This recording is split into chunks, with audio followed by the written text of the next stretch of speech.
Officer Bob Hayward sat parked on the side of a suburban street in Salt Lake City. It was just after 8:30 p.m. on August 16th, 1975. The night was still, the kind of stillness that made every sound sharper and every movement stand out. Headlights appeared in his rearview mirror. A yellow Volkswagen drifted past, moving slower than it should have at that hour. Hayward watched as the car pulled over in front of a small house down the block, one that he knew belonged to a group of teenage girls. The car stood still there for a moment, but nobody got out. Hayward's instincts were stirred. He waited a short while and then turned on his headlights. The Beetle immediately jerked forward while the tires were squealing as it tore down the street. Hayward flipped on his sirens and started chasing him down. The cars wound through the neighborhood, darting past quiet homes and dark intersections, before the Beetle finally turned into a nearby gas station and came to a stop. The driver looked calm, almost too calm.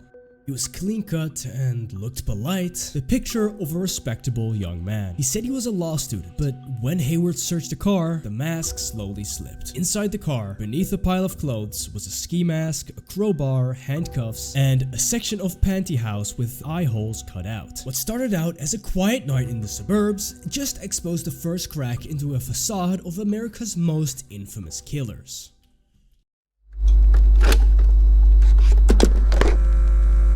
To understand how Ted Bundy ended up in that Utah parking lot, you have to go back to his beginnings in Tacoma, Washington. He was adopted as an infant and raised in a seemingly normal household. On the surface, he was a bright and ambitious kid. He was an altar boy. He did well in school, but there were hints of something darker, something that didn't fit. As a teenager, he developed a fascination with knives and morbid curiosity about death. He would later claim that he didn't know he was adopted for years, a fact that some psychologists would point out to be a potential source of deep-seated identity issues. Ted sees his birth certificate that in the space of the father it says unknown. We don't know who the father was.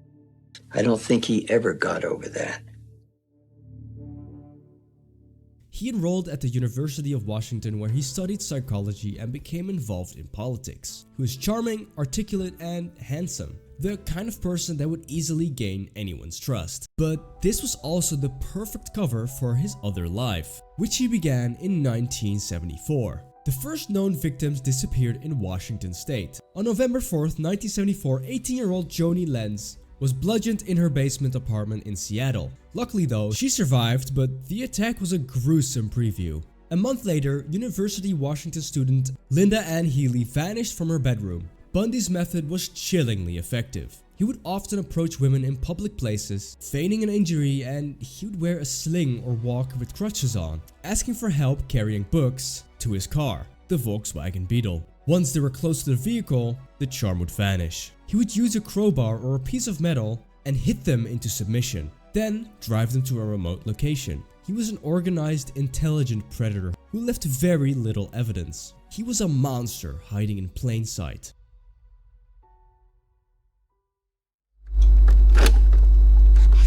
Back in Utah, the arrest on August 16th was just the beginning. Ted Bundy was booked on a minor charge related to a suspicious item in his car. He was confident, even smug. He believed that he could talk his way out of it. But this traffic stop was about to connect a series of dots that stretched across the country. The first major connection came from a young woman named Carol DeRange. On November 8th, 1974, a man identifying himself as Officer Roseland had approached her in a shopping mall in Murray, Utah. He told her someone had been spotted trying to break into her car and asked her to come to the police station to file a report. She stepped into his Volkswagen Beetle, and once inside, he tried to handcuff her. She fought back fiercely and managed to jump from the moving car and miraculously escaped. When Salt Lake County detectives heard about Bundy's arrest, they brought Carol DeRange in. She identified him without hesitation as the man who kidnapped her. This was the break they needed. Bundy was now charged with aggravated kidnapping, but the investigation was just getting started. Extradited to Aspen, Colorado, to stand trial for the murder of Karen Campbell, Bundy demands that he represents himself in court, giving him unlimited access to the library, and immediately began exploiting every advantage. His legal research required frequent trips to the courthouse and law library, a second-floor room with large open windows. The guards grew accustomed to his presence. seeing him as more of a quirky intellectual than a flight risk. He was polite, studious, and always had a stack of law books. This was all part of the performance. He knew that the library was his opportunity. The windows overlooked a low-pitched roof over the building's entrance, and from there it was a manageable drop into an alley below. He began a routine of exercising in his cell, preparing the body for the jump. The date was set on June 7th, 1977. On that day, he asked to use the library once more.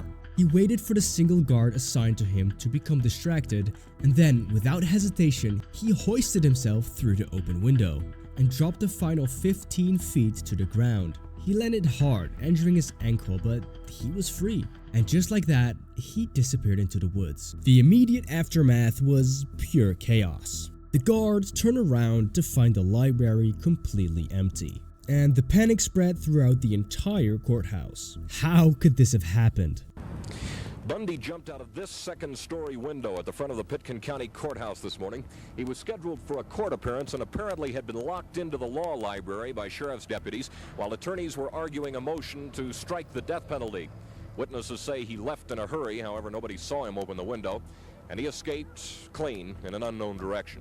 Roadblocks were set up, but Bundy had a head start. For 6 whole days, he evaded a massive manhunt, living through the mountains surrounding Aspen. He was cold, hungry, and in pain from his injured ankle.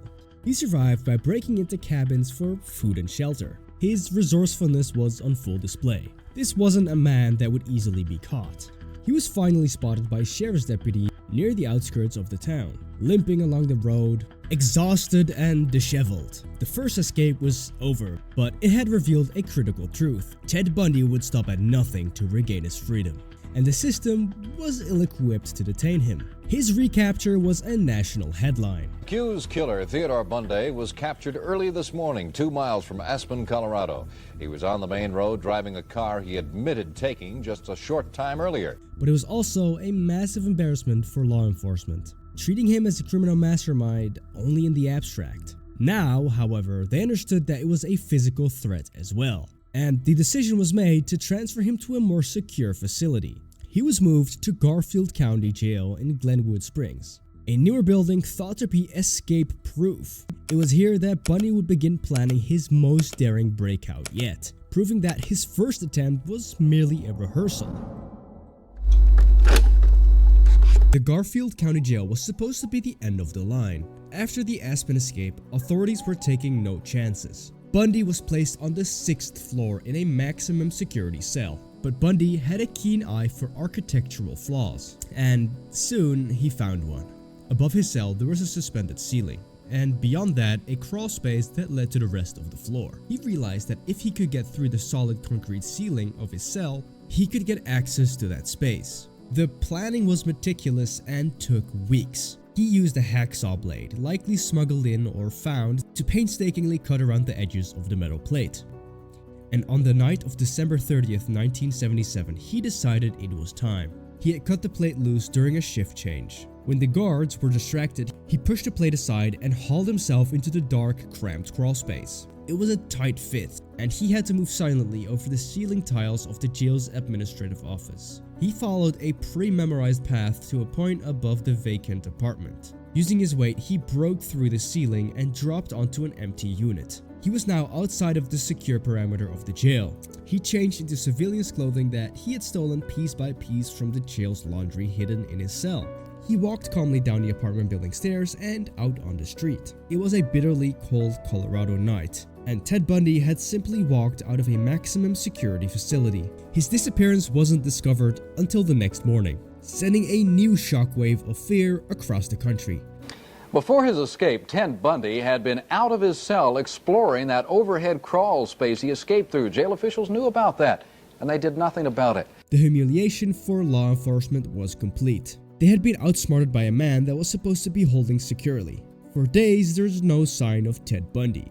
He had vanished. He eventually stole a car and began a long cross-country drive. His destination was Florida, a state far from jurisdictions that were hunting for him.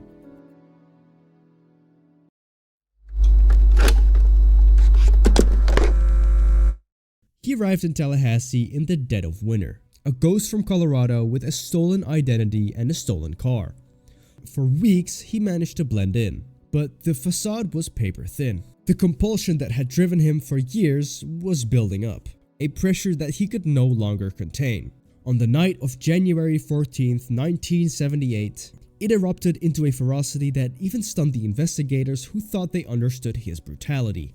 Around 3 a.m., he entered the Chi Omega sorority house. He moved through the sleeping building with a terrifying efficiency. Armed with a piece of firewood, in one room he bludgeoned 2 women, in other rooms he attacked 2 more women. They both survived, but the savagery of the attacks was unprecedented. The entire spree lasted less than 15 minutes. The city of Tallahassee and the entire nation awoke to a new level of horror. So basically then, ma'am, you're still fearful? I sure am. I've got new locks and on every door in the house.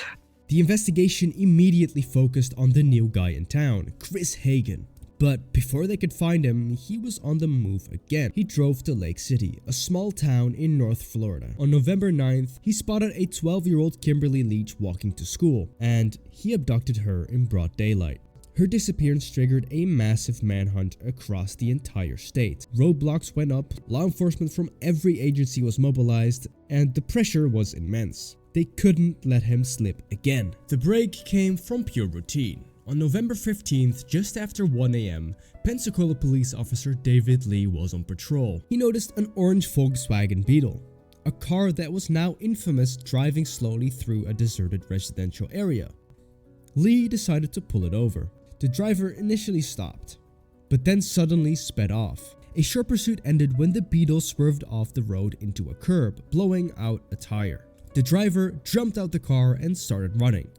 Officer Lee gave chase on foot, tackling the man in a yard. It was only when backup arrived and they had gotten into parole that they realized who they had captured. It was Ted Bundy. This time, there would be no escape. The capture was almost poetic. A simple traffic stop, the very thing that had started it all back in Utah.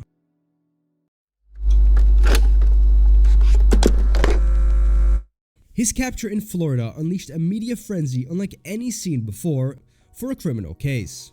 Ted Bundy became a national celebrity, a dark icon. He was photogenic, articulate, and he understood the power of the press. From his cell, he began manipulating the narrative, granting interviewers and journalists who were fascinated by his charm and intelligence. Well, I'm sure it works, and you've got to have faith it'll work, or else you'd be reduced to some kind of, mumbling idiot. He presented himself as a wronged intellectual, a victim of a circumstantial case and an overzealous prosecution. People say Ted Bundy didn't show any emotion. There must be something in that. I showed emotion. You know what people said?